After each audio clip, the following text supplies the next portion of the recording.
오동현 TV, 서울의 소리, 정대택 TV, 인터넷 뉴스 신문고, 법률닷컴 TV 시청자 여러분 반갑습니다.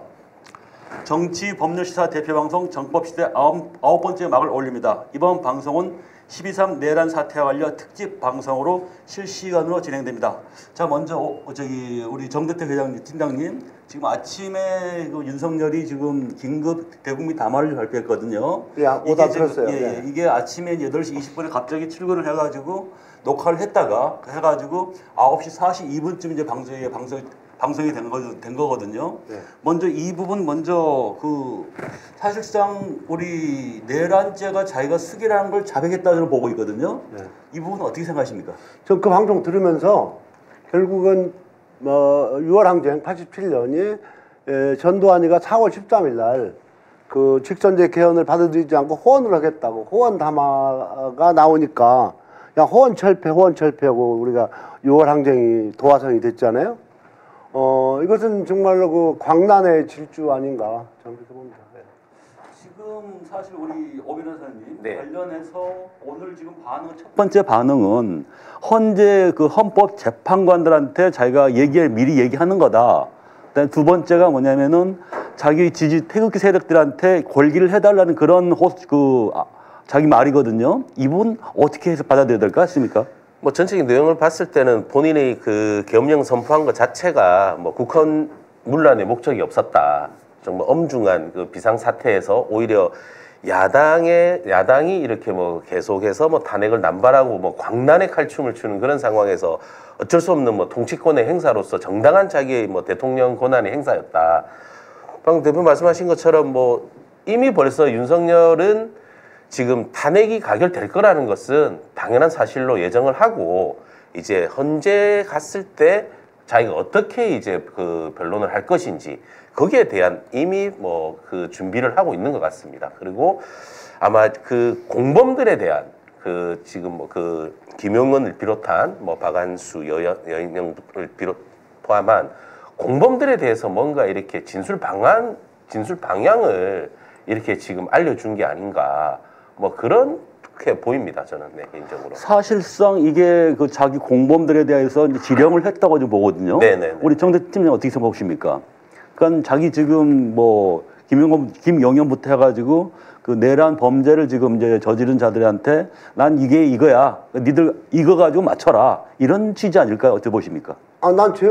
나는 정당하게 대통령으로서 헌법적인 행동을 했는데 너희들이 죄인이다. 내 죄를 다 뒤집어 써라. 난 이렇게 봐요. 저는. 참 정당한 통치권 행위를 한 것이고 지금 일각의 이제 그 국회 청문회나 이런 데 나와서 또 검찰에서 진술하는 내용들을 알고 있었을 거 아니에요. 나는 그 상관없다. 너 그건 너희들이 한 것이다. 이렇게 발뺌하는 걸로 봐요. 긴급 담화, 녹화 담화하면. 그리고 사실상 그걸 보기에도 자기가 그 설명하고 있는 게 반국가 세력이라는 게 어떤 의미인지를 좀 자기 나름대로 이제 얘기를 쭉쭉쭉 하고 있지 않습니까? 그런 부분에서 좀 구체적으로 한번 살펴보도록 하겠습니다. 지금 윤석열 담화를 보게 되면은 이제 자기 별명입니다. 지금 야당은 비상계엄 선포가 내란죄에 해당한다 광란의 칼춤을 추고 있다고 합니다. 그 책임을 지금 야당한테 지금 떠넘기고 있거든요. 이 부분은 어떻게 해봐야 될 것 같습니까? 지금 저도 오다 잠깐 이제 그 레시바 끼고 들었는데요. 이제 자기는 계엄령을 전혀 생각을 하지 않았었다.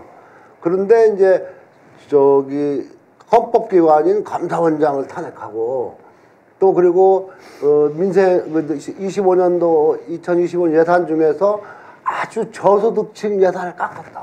에? 그러면 그 부분은 민주당이 더 강력하게 반론을 해야 될 것 같아요. 700조 가까운 돈에서 약 4조 깎은 것은 0.05도 안 되는데 그것을 깎은 것은 전부 다 그 특활비, 청와대, 검찰, 그리고 뭐 경찰 이런 특활비하고 예비비 일부에서 깎은 건데 그걸 가지고 우리나라 전체 저소득층, 뭐 범죄 피해자들 구제하는 돈, 뭐 이런 돈을 깎았다, 뭐 하는 것은 아주 침소봉대해가지고 전혀 이치받지 않는 그런 얘기 한 걸로 국민 대다수는 받아들이지 않을 것이다 보고 오늘 윤석열 녹화 담화에 대해서 진보 진영 쪽에서는 낱낱이 하나하나 발로 그래서 지금 하나씩 끊어서 판단 한번 해보자 이거죠. 네. 첫 번째가 지금 상당히 긴 문장인데 한마디로 먼저 이제 질문하고 싶은 거는 윤석열은 자기 책임 없다.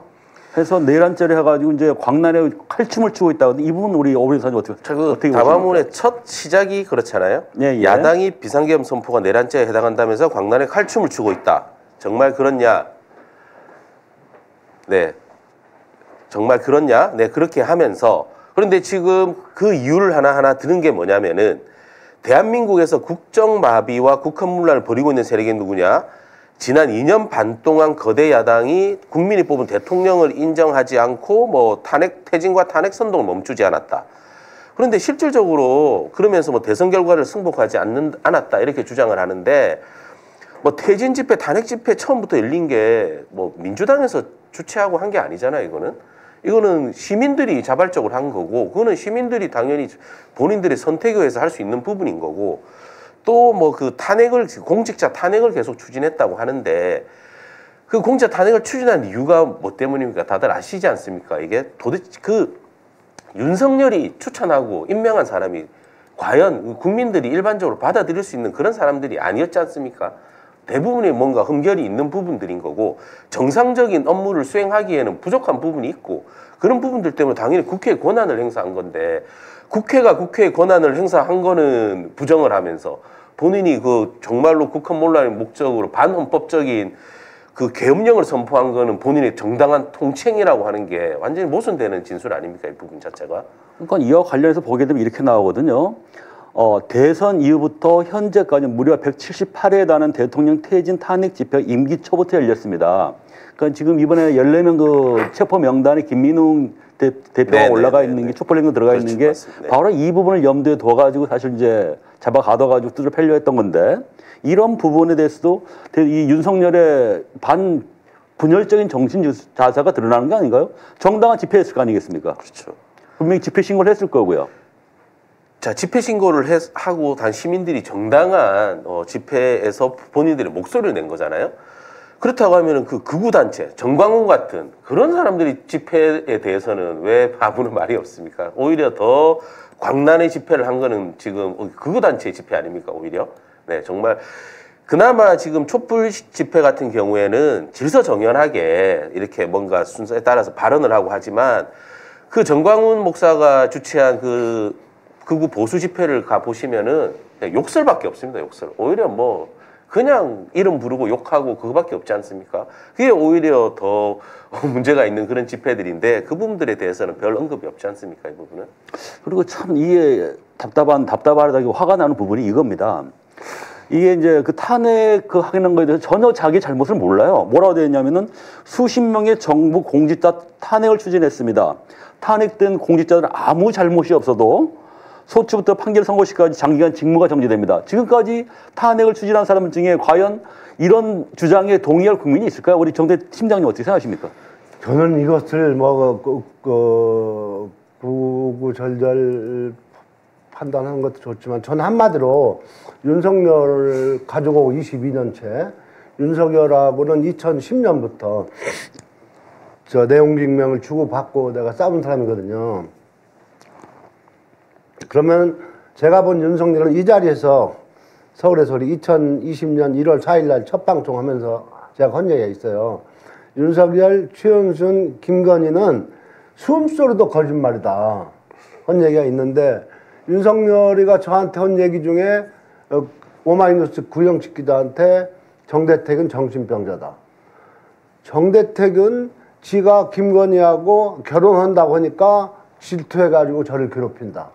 그리고 지 처가 처먹은 정대택이가 꽃뱀이라고 했다.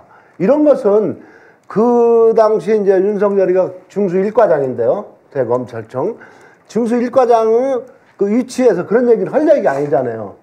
내가 그 말 한 건 사실이고 한다 하더라도 그런 얘기를 지 입으로 리바이벌 해가지고 기자들한테 알려서 언론에 나게 할 얘기는 아닌데 지금 오늘 담화를 보면은 윤석열은 그 당시에 저한테 정대택이한테 했듯이 지금 대통령이 돼서도 국정을 운영하면서 오늘 윤석열이 담화는 정말로 글자 그대로 적반하장이고 철면피고 저 이치에 맞지 않는 하나하나 조목조목 따지자면 뭐 시간이 많이 가겠지만은 하여튼 지금 윤석열이는 오로지 국가와 민족을 위해서 지가 계엄을 선포했다고 그랬고 2년 6개월 동안 오로지 국가와 민족을 위해서 대통령직을 수행했다고 하지만 윤석열은 하늘 알고 땅에 알고 오로지 김건희 그 줄리를 위해서 줄리하고 조금 더 좀 한마디 더 하면은 김건희하고 둘이 동거 생활을 다 들키니까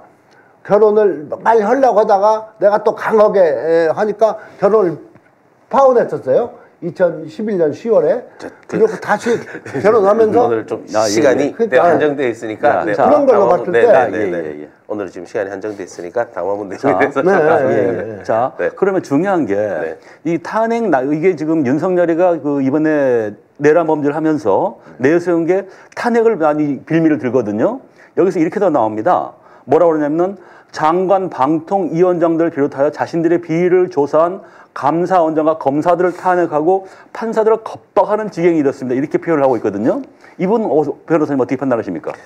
지금 그 담화문 중에서 탄핵된 공직자들은 아무 잘못이 없어도 소추부터 판결 선고시까지 장기간 직무가 정지된다. 뭐 이런 내용이 있잖아요. 제가 이걸 한마디로 탄핵된 공직자를 윤석열로 변환시키면 될 것 같습니다. 한마디로 본인 변명인 거죠. 본인이 탄핵되면은 자기도 아무런 잘못이 없는데 소추부터 이제 헌재 결정까지 자기 장기간 직무가 정지된다. 이런 의미인 것 같고 또 지금 말씀하신 장관, 방통위원장, 감사원장 지금 민주당에서 그 탄핵을 진행했던 이 인사들이 과연 정말 아무런 잘못이 없는 일반 국민들이 봤을 때 왜 저런 사람들을 탄핵시킬까? 정상적으로 업무를 잘 수행할 수 있는 분들인데 그렇게 인정을 할 사람들이 있습니까? 다들 문제가 있다고 지적을 했던 분들이고 또 심지어 이분들은 그 청문회에서도 정말로 너무 불손한 태도를 보이지 않았습니까? 그런 부분들이 있으니까 탄핵을 진행을 한 거지 뭐 아무런 문제도 없고 업무 수행하고 지금 현재 국무위원들 중에서도 업무 잘 수행하고 있는 국무위원들 있잖아요. 모든 국무위원들을 다 문제 삼고 탄핵 진행하고 한 게 아니지 않습니까? 이 부분은. 근데 이렇게 잘못 있는 부분에 대해서 국회가 국회의 권한으로서 탄핵을 진행한 거를 오히려 국회의 책임을 떠넘기는 자체가 정말 이 반헌법적인 사고를 가지고 있다고 봅니다. 이 부분 마찬가지로 그런 연장선상인데 위헌적 특검 법안이라고 미리 자기가 규정을 하거든요. 그렇죠. 자기가 어떻게 그걸 규정할 수 있습니까? 대통령이. 이걸 갖다 27번에 발의했다는 겁니다. 아니 김건희 그 특검법이 자체가 어떻게 위헌이 되겠습니까? 이런 부분. 그다음에 또 특히 문제가 되는 게 급기야는 범죄자가 스스로 자기에게 면죄부를 주는 셀프 방탄 입법까지라고 표현을 하고 있는데 이게 지금 이제 범죄자는 아마 우리 이재명 대표를 얘기하는 것 같은데요. 그러면 이게 원래 어떤 법을 얘기하는 걸까요? 셀프 방탄 입법이라 이게 뭔 말이세요? 제 생각에 최근에 뭐 공선법 관련된 부분이라든지 뭐 허위사실 공표 관련된 그런 부분들 얘기하는 것 같은데 그 부분은 전혀 뭐 이재명 대표 지금 진행되는 재판하고 아무 관련이 없는 부분입니다. 이 부분은. 그러니까 오히려 이런 내용들이 지금 현직 대통령이라는 사람이 오히려 이제 극우 세력들 또는 자기 지지자들을 선동시키기 위한 그런 발언인 거잖아요, 이게. 한마디로 지금 이 전체적인 담화문에 담긴 내용은 민주당에서 특히 이재명 대표가 자기 재판 선고를 앞두고 자기를 뭐 면피하기 위해서, 자기를 방어하기 위해서 아무런 잘못이 없는 자기를 탄핵시키려고 한다. 지금 이런 내용이잖아요, 이게. 과연 이게 정상적인 사고를 하고 있는 사람인지 정말 참 정신감정이 정말 필요한 것 같습니다. 그러면 이게 지금 예를 들어서 이게 이제 극우 유튜버들의 그 생각을 지금 그대로 올리고 있거든요. 그러면 극우 유튜버들은 처벌이 어떻게 됩니까, 이게?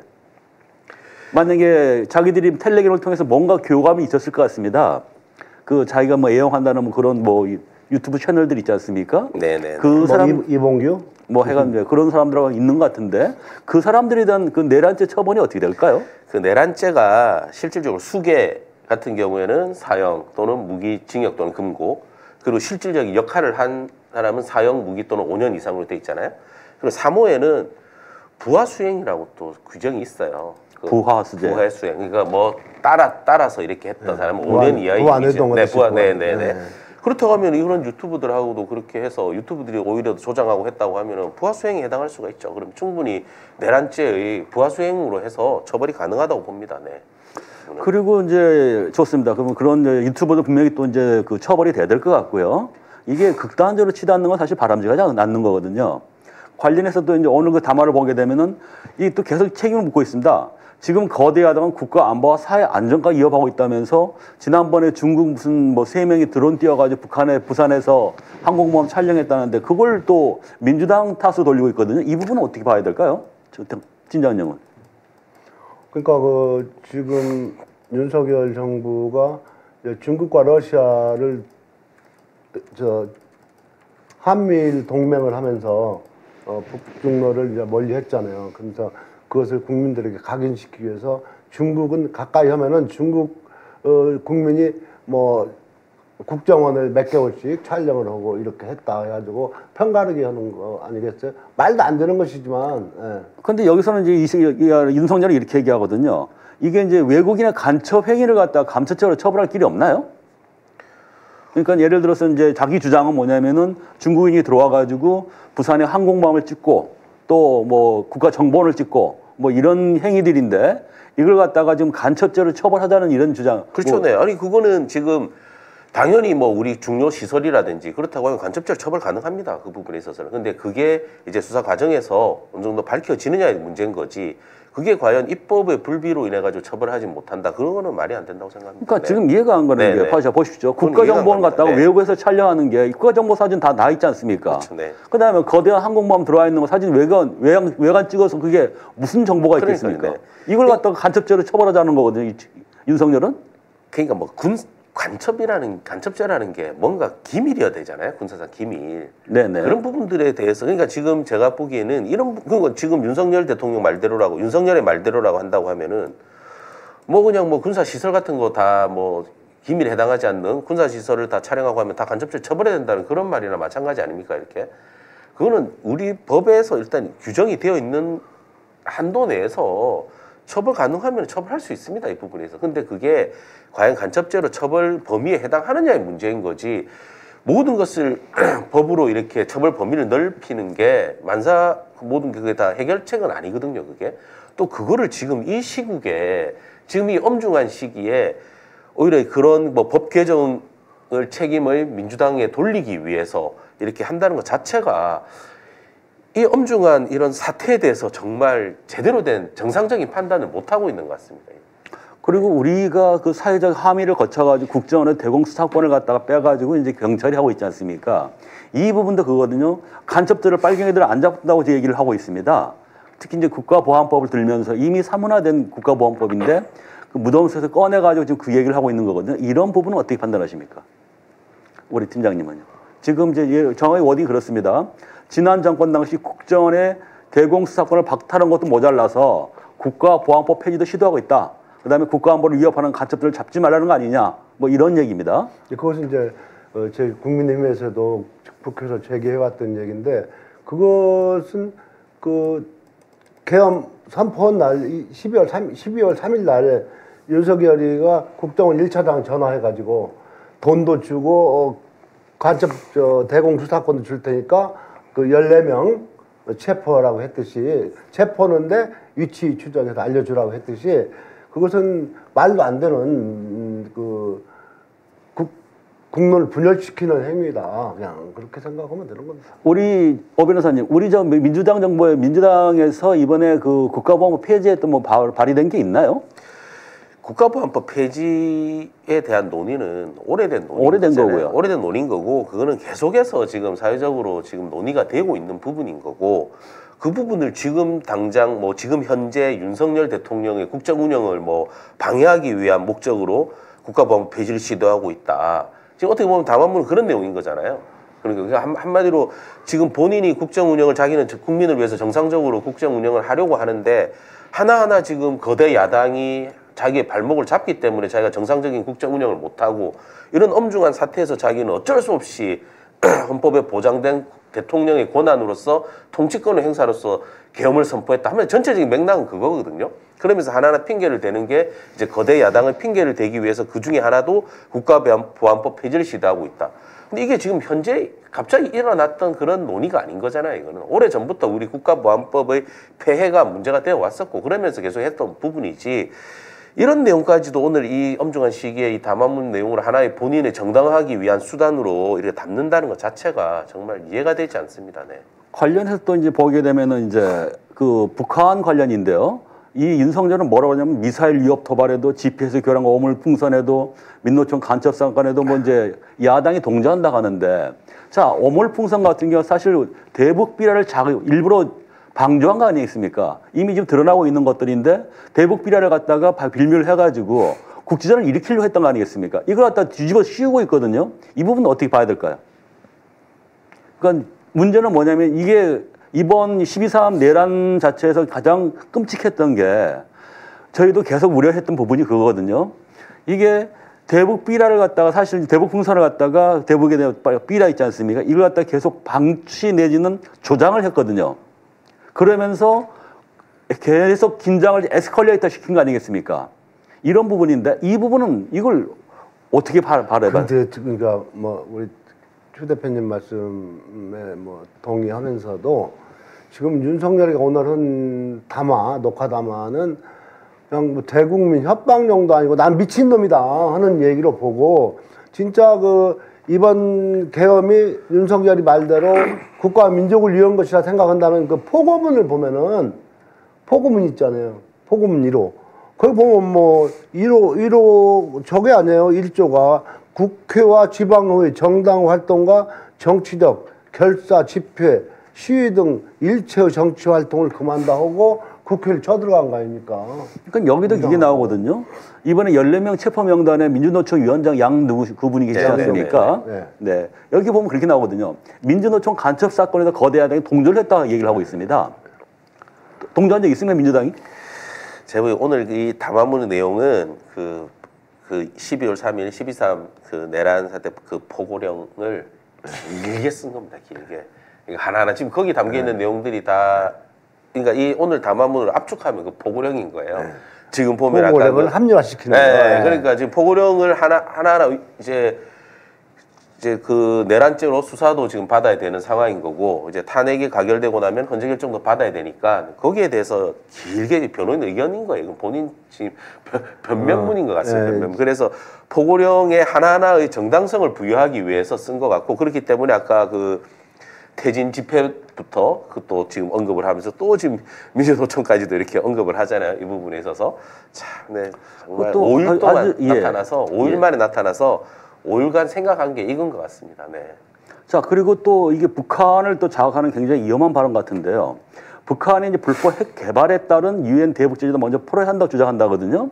우리 정부, 우리 민주당이나 이런 야당 쪽에 이런 얘기가 나온 게 있나요? 대북 제재를 풀자.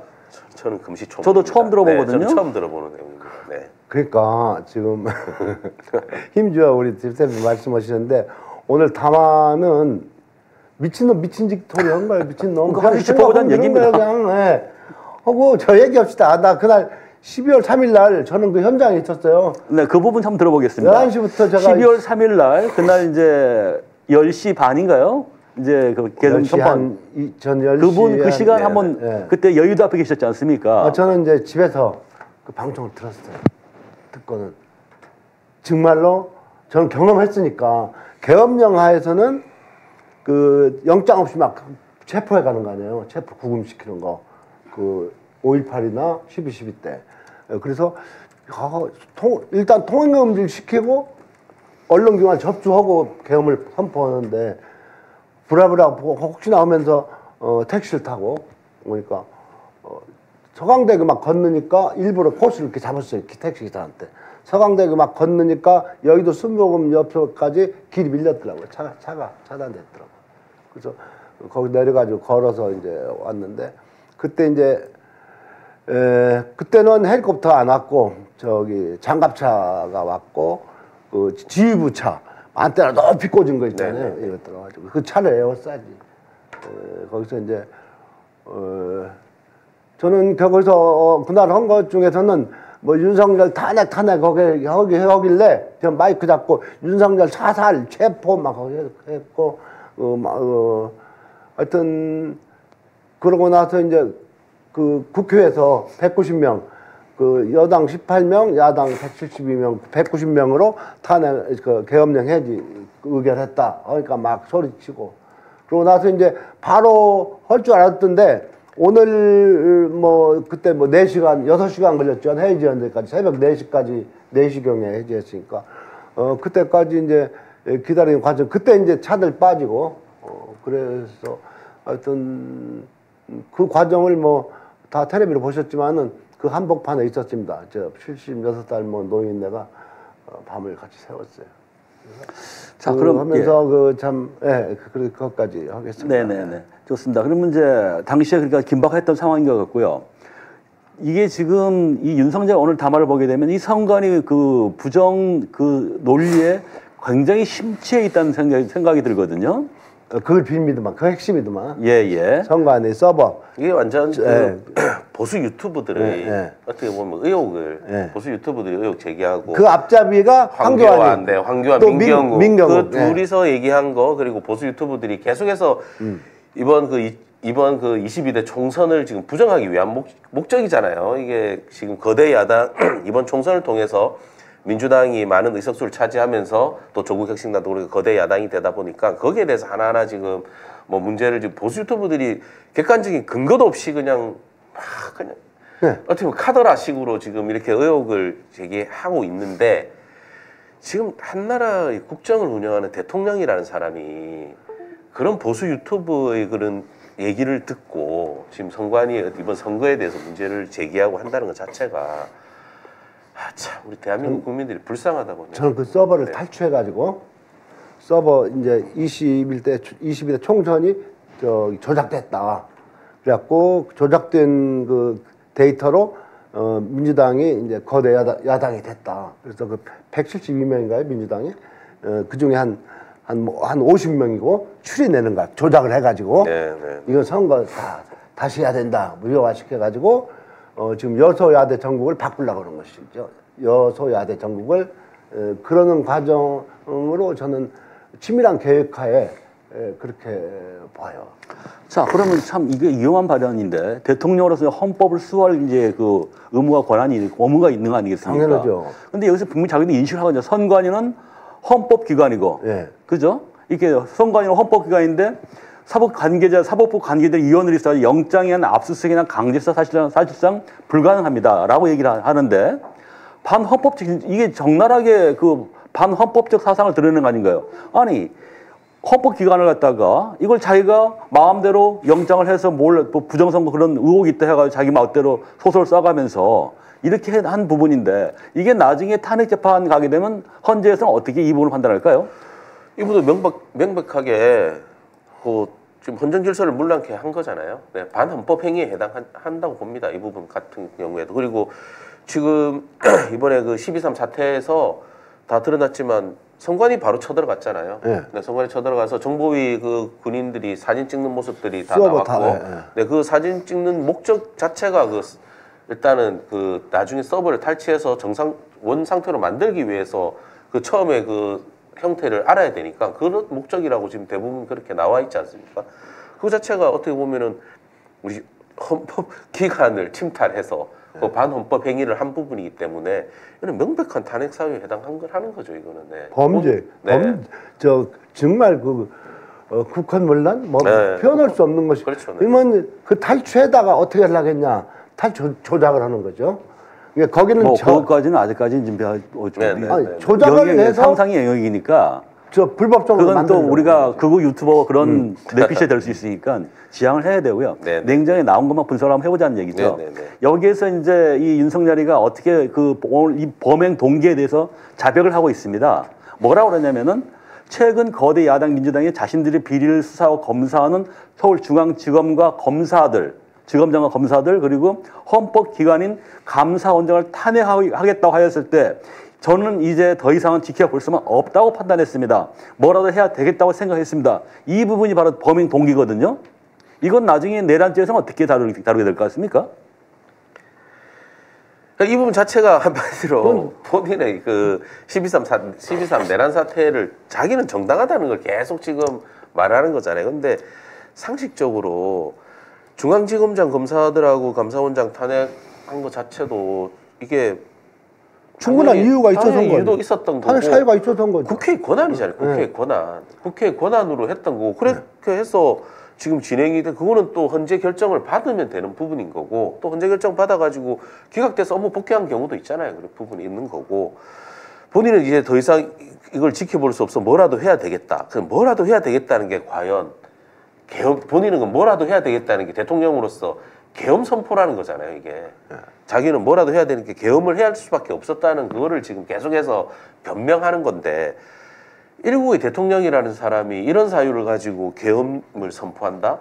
이게 정말 정상적인 사고입니까, 이게? 미치고 아니죠. 네, 정말 이거는 정상적으로 이게 아무리 그는 좀 윤석열을 이해하고 윤석열 입장에서 한번 생각을 해보려고 해도 도저히 이해가 안 됩니다. 뭐라도 해야 되겠다는 게 과연 계엄이라는 것 자체가, 이거는 어떻게 보면 계엄이랑 정말 전시 비상사태에서 정상적으로 국가가 운영이 안 되는 경우에 이렇게 최후의 수단으로서 계엄을 하는 거잖아요. 그것도 본인의 어떤 권력이라든지 본인들을 위한 게 아니라 우리 국민들의 안전을 위한 그렇죠. 거잖아요. 전시 내란 상태니까. 네, 그런 경우에 우리 국민의 안전을 위해서 이게 정상적인 국정 운영을 위해서 선포하는 게 계엄인 건데, 이게 과연 우리 국민들의 안전이라든지 국민들이 하고 무슨 상관이 있습니까, 이게 정말? 국민의 안전은 1도 생각 안 하는 놈이죠. 그러니까, 네. 1도. 그러니까 선거관리위원회를 맨 접수할 때 그 경찰에다가 그 경계 요구를 하면서 실탄 장리를 해갖고 왔다는 거 아닙니까?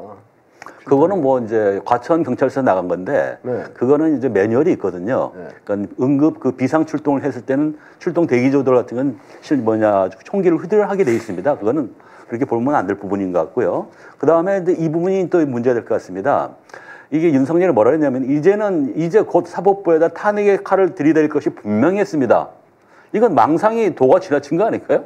뭐라고 해야 될까요? 이 부분. 본인이 뭐 선지자, 예견자도 아니고 이런 것이 예견되기 때문에 계엄을 선포했다? 일단 정말 말이 안 되는 소리예요. 또 사법부의 탄핵의 칼, 만약에 사법부에 대해서도 뭐 탄핵 소추가 한다고 하더라도 뭐 사법부 전체를 다 합니까? 그럼 말이 안 되는 거 아닙니까? 사법부 전체를 다 할 수도 없는 지금 거고. 가논리대로 하면 이번 예산심의에서 네. 검찰이나 경찰, 청와대는 특활비를 다 깎았어도 법원은 이제 높여줬잖아요. 해당한 대로. 판사 증언도 입법해주고. 그러니까 이게 또 그런 부분들이 자기가 그렇게 예상을 했기 때문에 비상계엄을 발동을 생각하게 되었다 이거잖아요. 네, 이게 아까도 말씀드렸지만 비상계엄이라는 건 전시, 사변 또는 그래서 준하는 사태가 되었을 때 하는 건데, 그럴 수도 있겠구나. 또 그게 특히 사법부에 대한 탄핵이 진행될 수도 있겠구나. 그게 지금 전시, 사변하고 그 동격으로 생각할 수 있는 그런 상황입니다. 여기서 뭐라고 그러냐면 이렇게 나와요.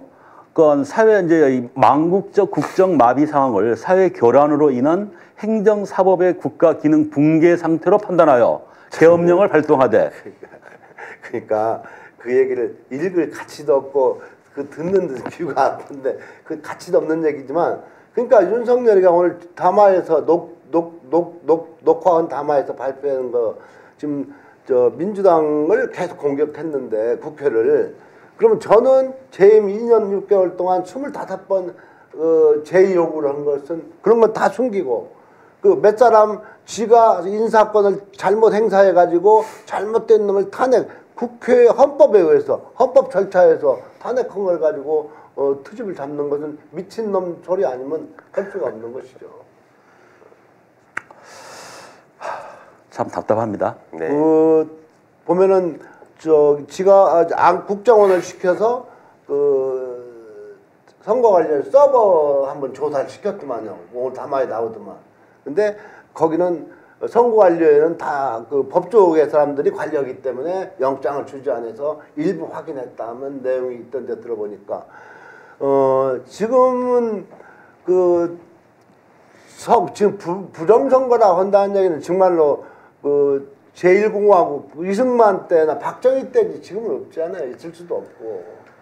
과거를 부정하는 것이고, 정말로 윤석열이가 국회가 지금 공무원들을 비난 저 탄핵 등으로 이제 압박을 한다고 하는데 그건 전체 공무원들을 지가 스스로 폄하하는 것밖에 더 돼요. 좋습니다. 이제 오늘 그럼 하여간 이 내란 관련해서는 지금 오늘 윤석열 그 대국민 담화 부분은 이 정도 한번 짚어보고요. 더 이상 뭐 읽어볼 가치가 없는 것 같아가지고요. 예. 자기의 정신 분열적인 그런 상태라는 걸 적나라하게 드러내고 있는 것 같습니다. 정말 그 이번 토요일 5시 또 그 탄핵 그 표결을 앞두고 저는 이 처음에 들었을 때 본인은 탄핵해달라 저는 그렇게밖에 안 들었습니다.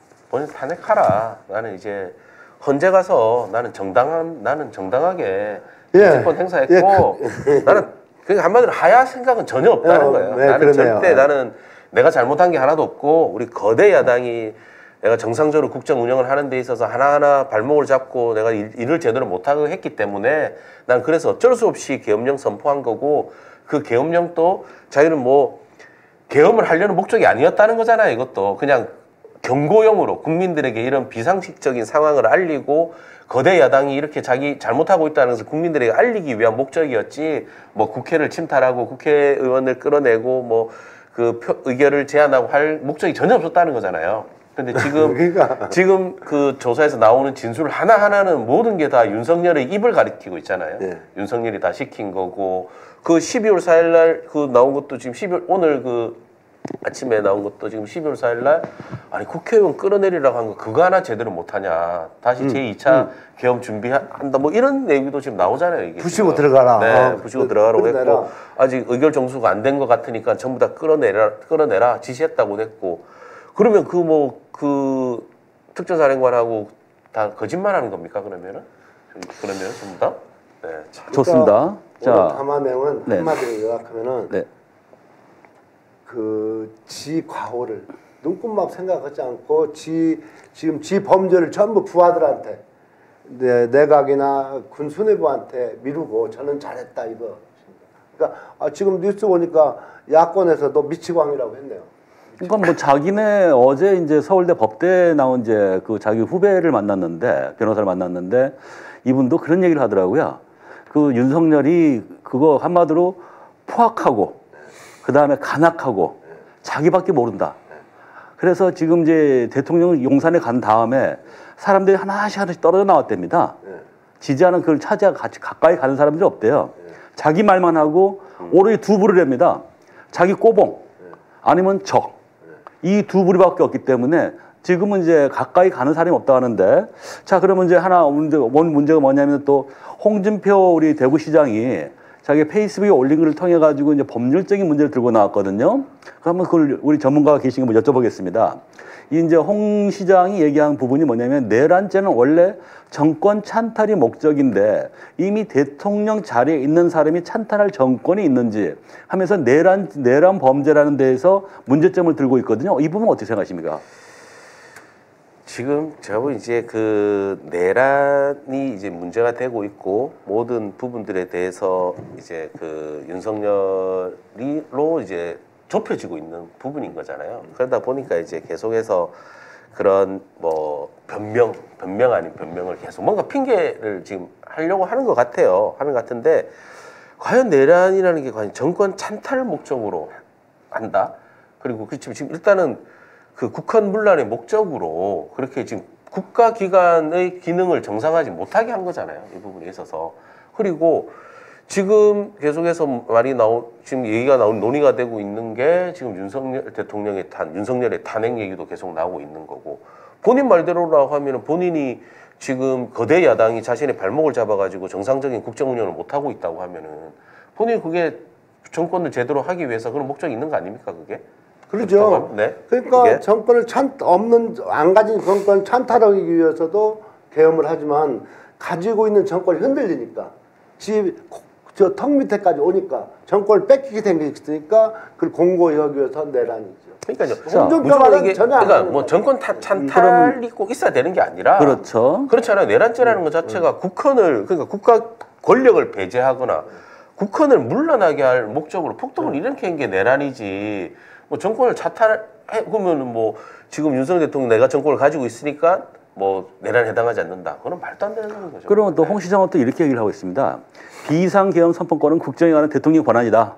근데 고도의 통치행위라고 지금 또 얘기를 하고 있거든요. 그게 뭐 이인호인가 뭐 교수 있죠. 네, 네, 그런 네, 그 여자 늘 할망구 그 마귀 할멈이 신문에 한번 내니까 그놈을 받아서 홍준표가 또 리바이벌하고 윤상현이 이거 어저께 국회 선 건데 우리는 지금 아까운 시간에 전파당 얘기 같아. 하여튼 난 한마디로 그걸 이해하려면은 쟤는 이제 12월 3일 날 포고령 발표한 걸 합리화하려고 하는 거고 지 잘못을 덮으려고 그러니까 궤변을 늘어놓은 것이다. 그러니까 아니 이거는 홍준표 시장이 얘기한 거거든요. 예. 그러니까 이제 이 홍 시장은 입장은 주장은 뭐냐면은 내란죄가 아니다. 이런 주장이었습니다. 자, 그러니까 홍준표 시장 얘기는 계엄이라는 것 자체는 대통령의 고유 권한으로서 통치에 해당하기 때문에 내란이 아니다 이런 거잖아요. 우리 계엄법에 비상계엄에 대해서 딱 규정을 하고 있어요. 계엄법에. 우리 계엄법 2조 2항이 비상계엄은 대통령이 전시사변 또는 이에 준하는 국가 비상사태 시 적과 교전 상태에 있거나 사회 질서가 극도로 교란되어 행정 및 사법 기능의 수행이 현저히 곤란한 경우에 군사상 필요에 따르거나 공공의 안정 질서를 유지하기 위하여 선포한다고 규정이 되어 있고 또 5항에는 대통령이 계엄을 선포하거나 변경하고자 할 때는 국무회의의 심의를 거쳐야 한다고 되어 있어요. 그러니까 일정한 계엄을 선포하기 위한 조건도 절차 엄격하게 규정이 되어 있고 그 절차도 국무회의 심의를 거쳐야 된다고 법으로 규정이 되어 있는 거예요. 근데 지금 드러난 거에 의한다고 하면 국무회의 심의 자체도 제대로 안 된 거잖아요. 이 뭐 그 계엄 선포하기 전에 국무회의 소집 절차도 제대로 안 된 거잖아요. 뭐 얘기도 못 들은 국무회의도 있다고 하는 부분이. 그러니까 5분 있었고 네. 앉아가지고 2분 동안 지 혼자만 얘기하고 슉 나가버렸다는 거죠. 심의라는 거는 지금 심의를 거쳐야 한다고 돼 있는 거예요. 심의라는 거는 국무회에서 서로 이제 회의를 해서 거기에 대해서 심의를 거친다는 그 의견을 들어야 되는 거 아니에요. 근데 어제하고 뭐 그 질문에서 그 현안 질의에서 한덕수는 전원 반대했다고 했잖아요. 그 전원 반대했는데 말리지 못해서 송구하다. 한덕수가 입에서 그래 얘기를 했잖아요. 그렇다면 이게 심의를 거친 것도 아니잖아요. 심의 또 절차 자체도 위법이 있는 거고 만약에 국무회의 심의를 거치기 위해서는 일정한 시간적인 그걸 해서 모든 국무위원들에게 소집을 했어야죠.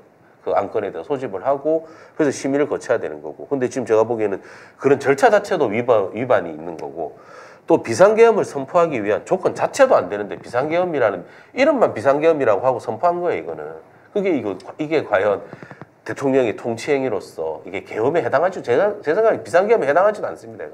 저는 보기에 홍준표 지금 요즘 나오는 메시지나 윤석열이 오늘 담화 발표한 거나 비슷하다고 봅니다. 그러니까 이제 우리 대표님도 말씀하셨지만 지금 그 현안 질의할 때도 한덕수나 장관들 답변하는 거 보면은 동네 반상회도 아니고 최소한 국무회의 긴급 국무회의든 뭐 할 때는 누가 주재를 해서 몇 시에 선포를 하고 누구 발언이 있었고 기록이 있어야 그렇죠. 되는데 네.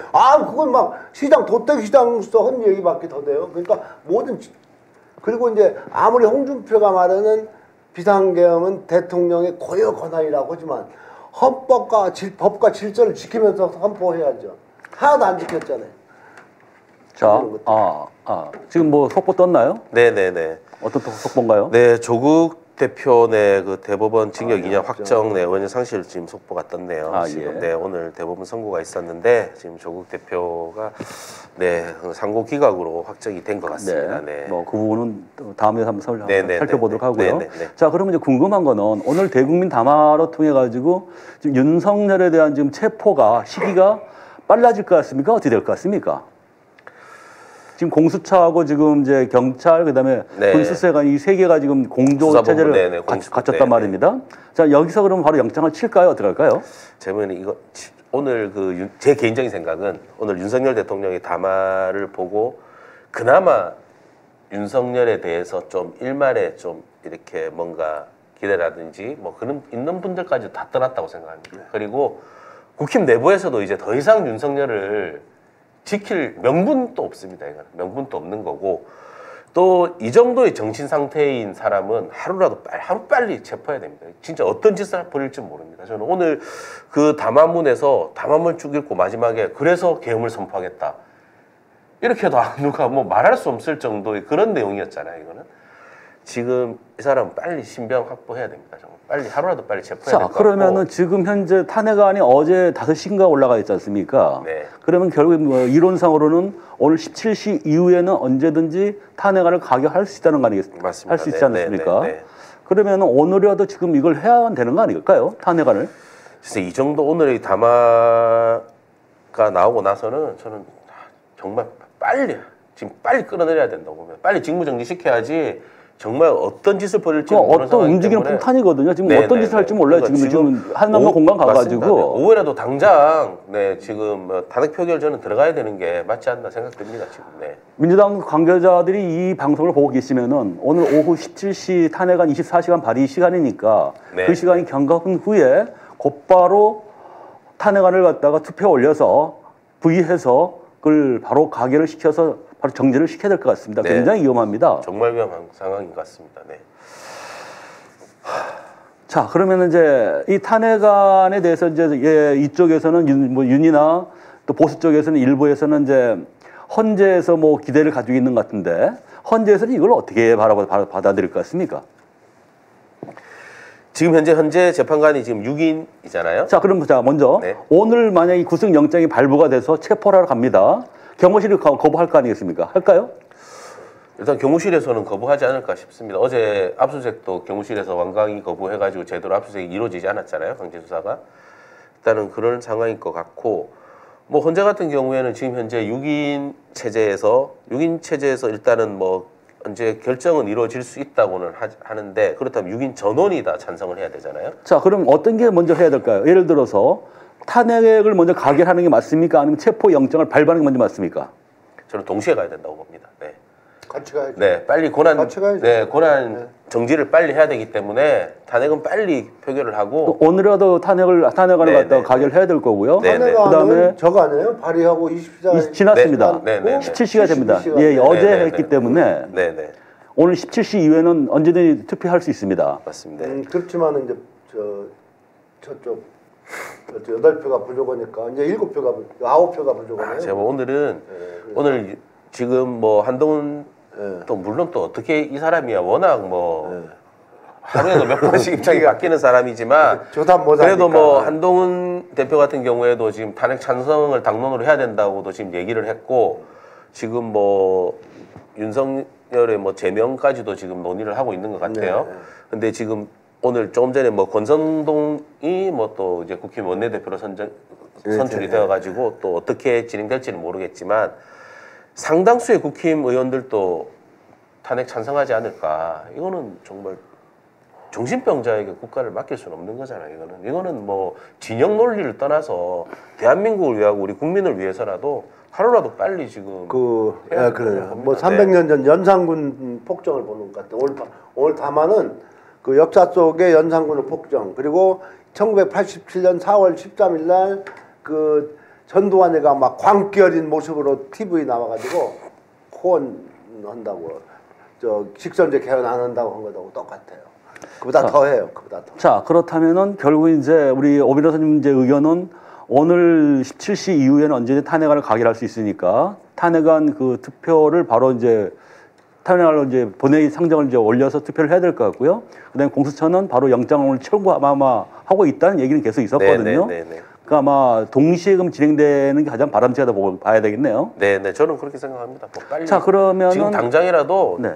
일단 체포는 먼저 빨리 해야 된다고 봅니다. 지금 당장이라도 네. 그러면 이제 이 공수처하고 경찰이 하게 되면은 신병은 국가수 유치장에 수감을 시킬까요? 신병이 어디로 갈까요? 지금 어제 그러니까 지금 그 경찰과 공수처와 지금 군 검찰이 이제 공조 수사를 하기로 한 게 저는 상당히 의미가 있는 게 경찰 같은 경우에는 영장 청구권이 없잖아요. 네. 검찰이 신청을 하고 검찰이 청구를 해야 되는데 이제 공수처와 공조를 이렇게 했으니까 공수처에서 영장 청구 가능하니까 제가 보는 국수본에서 빨리 그 공조팀에서 빨리 진행하는 게 더 빠르지 않을까. 그러니까 이게 이제 긴급 체포로 들어가게 되면 분명히 그 경호실 애들이 아마 저항을 할 것 같고요. 네네네. 그렇다면 어떤 법원에서 발부된 영장을 집행할 수밖에 없는 것 같은데 그 영장을 집행했을 때는 검찰 관할이 아닌 경찰에서 일단 열흘간 인신을 구속할 수 있지 않습니까? 영장이 있으면은. 네네네. 그러면 국가수에서 유치장 그 서대문 있는데 거기에 가둬놓고 인신을 확보하고 거기서 수사가 이루어질 것 같습니다. 네네네네. 네. 그럼 어차피 뭐 경찰에서는 뭐 10일간은 네. 뭐 신병 확보해서 체포상 구속 상태에서 진행할 수가 있으니까요. 네. 그럼 만약에 이제 오늘 이제 공수처에서 영장을 발부받아가지고 한남동으로 잡으러 갔을 때 이 경호실에서 만약에 이걸 저항을 하게 되면 어떻게 해야 될 것 같습니까? 공무집행방해죠. 네. 법원에서 정당한 영장을 집행하는데 그걸 막는다는 것 자체는 그것도 공무집행방해인 거죠.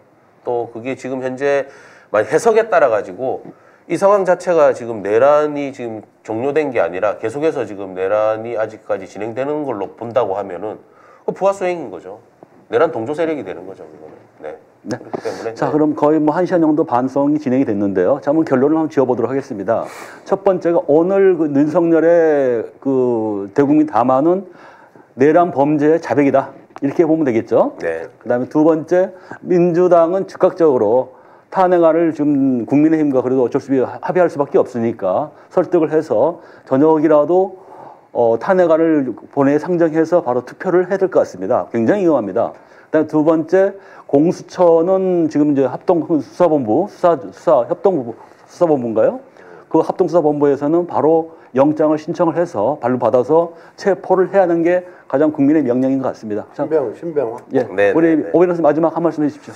네, 정말 그 12월 3일 그 12.3 내란 사태 이후에 우리 지금 증시가 폭락하고 환율은 치솟고해서 또 연말을 앞두고 많은 국민들이 지금 너무 힘들어 하잖아요. 지금 경제적으로 힘들고 특히 자영업자 식당 하시는 분들 다 이런 뭐 예약 다 취소되고 너무 힘든 하루하루를 버티고 있는데 하루라도 빨리 정말 이 대한민국을 이렇게 힘들게 만든 사람이 누굽니까? 다 윤석열, 김건희 둘 아닙니까? 그 부역하는 그 세력들이 우리 대한민국 국민 모두를 지금 이렇게 힘들게 만들고 있습니다. 하루라도 빨리 이제 연말이 가기 전에 정말 2024년이 가기 전에 윤석열 빨리 잡아들이고 빨리 탄핵 표결해서 직무 정지시키고 지금 대한민국 정상화 시켜야 됩니다. 빨리 조기 탄핵 결정하고 아마 하야는 절대 안 할 거기 때문에 빨리 탄핵 표결에 소출을 해서 헌재에서 최대한 빨리 결정을 해서 빨리 조기 대선으로 가야지만 우리 대한민국이 정상화되고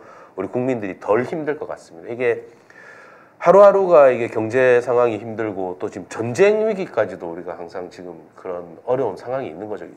언제 전쟁 터질지 모르는 그런 위기 상황까지도 우리가 겪고 있기 때문에 하루도 빨리 정말 윤석열 체포하고 빨리 탄핵해야 됩니다. 네. 자, 우리 정대택 팀장님 한 말씀 부탁드리겠습니다. 참 슬픈 마음이다. 조국 대표는 또 이전 확정됐고 오늘 국민의힘당 정말 국민의힘이 되려면은 오늘 윤석열 담화를 봤다면은 그런 하루속히 민주당과 여야 합의해서 윤석열 탄핵에 협조하는 것을 하기를 간곡히 바라면서 지금 윤석열이 하는 짓은 윤석열이가 대한민국 영업사원 일원이 뭐 외교 통상이 지금 아주 힘든데 윤석열을 지금 탄핵시키지 않고 놔두게 하는 것은 아주 훌륭한 음식점 앞에 아주 험상을 준 사람이 서서 문을 막고 있는 것이나 마찬가지 같은 결과라고 저는 그런 현상이라고 봅니다. 예. 자, 그래서 정법시대는 한마디 하겠습니다. 지금 윤석열은 전국의 핵폭탄입니다. 언제 터질지 모르는 핵폭탄이기 때문에 오늘이라도 바로 제거가 돼야 됩니다. 그래 국민들이 안심하고 생업을 이어갈 수 있습니다. 그것이 바로 경제를 살리는 길이고 나라를 살리는 길입니다. 민주당과 국민의힘은 즉각적으로라도 오늘 윤석열을 탄핵할 수 있도록 해주시기를 간곡히 부탁드립니다. 자, 이상으로 정법시대 9회차 특집 방송을 마무리하도록 하겠습니다. 감사합니다.